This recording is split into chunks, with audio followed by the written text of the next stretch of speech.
Today is the annual general meeting of NHS England Clinical Commissioning Group, and most of the time these seems to be relatively dull and boring meetings, so we felt we didn't want it to be dull and boring. We wanted to explain ourselves as people who really want to do good for the people of Halton. We want the people of Halton to engage with us, and we want their help in making things better.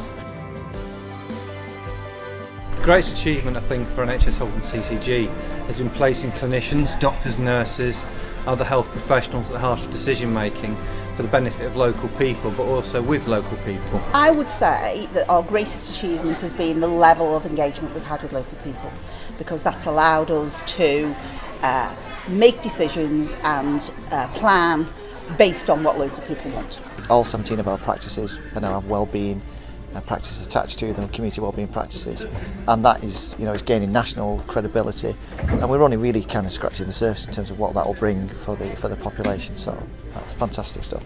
I personally think it's the transition which has been quite seamless from the previous primary care trusts to the CCG and the new structure, really, keeping everything running smoothly.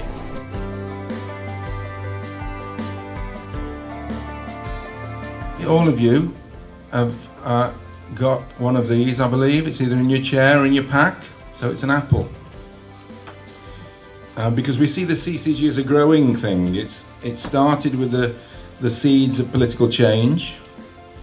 Now we're a strong young tree. In fact, the tree's outside. It's an apple tree. It's out in the marketplace. And we need your help for that tree to bear fruit. So on one side is a pledge. Our pledge, all of our pledges about what we individually can do to improve our own health, however big or small. The biggest challenge that we've faced, it's to do with relationships. It's developing those relationships across the practices as membership organisations. It's keeping the Halton pound in Halton and ensuring that the finances stack up. I think over the next 12 months the key priorities will be to make sure that everything we commission, every service we commission, delivers high quality, safe and effective care, and is delivered in the way local people want it. Well, I think we've got a number of priorities that are already in train. So, for example, we've got 2 urgent care centres opening, one on either side of the river, one in Widnes, one in Runcorn. That'll be in the next month or 2 that they come open.